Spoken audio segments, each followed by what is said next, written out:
வணக்கம். உங்கள் சிநேகிதி மாலதி மகாதேவன்.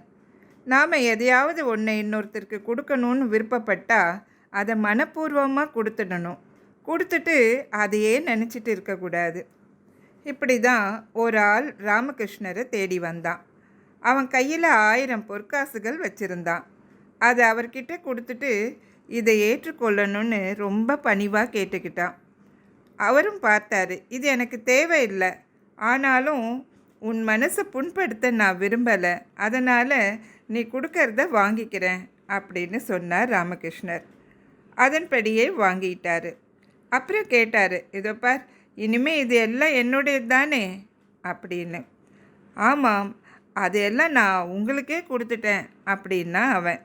சரி, இப்போ நீ எனக்காக ஒரு காரியம் பண்ணணும் அப்படின்னாரு ராமகிருஷ்ணர். என்ன செய்யணும் சொல்லுங்க அப்படின்னா, இந்த நாணயங்களை எல்லாம் எடுத்துகிட்டு போய் கங்கை நதியில் எரிஞ்சிட்டு வா அப்படின்னாரு ராமகிருஷ்ணர்.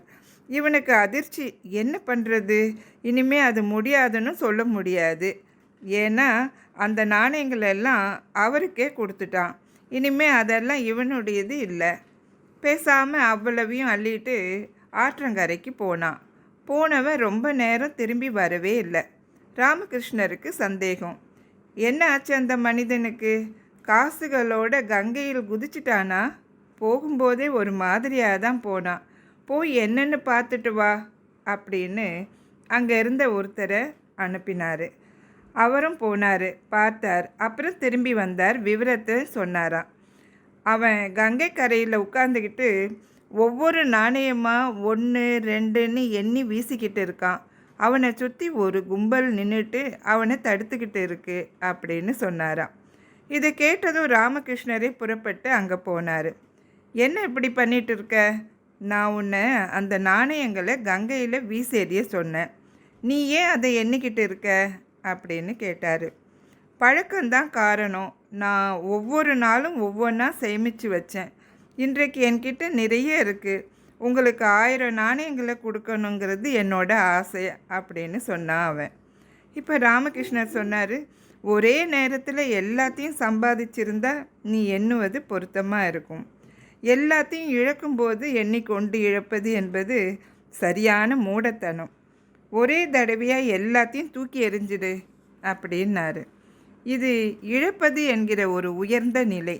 இதை நம்ம யதார்த்த வாழ்க்கையில் சம்மந்தப்படுத்தி பார்த்து குழப்பிக்கிட்டு இருக்கக்கூடாது.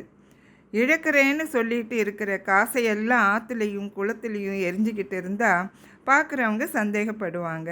இதில் நாம் புரிஞ்சிக்க வேண்டியது என்னென்னா, எதையாவது ஒன்றை இன்னொருத்தருக்கு கொடுக்கணும்னு விரும்பினா அதை மனப்பூர்வமாக கொடுக்கணும்.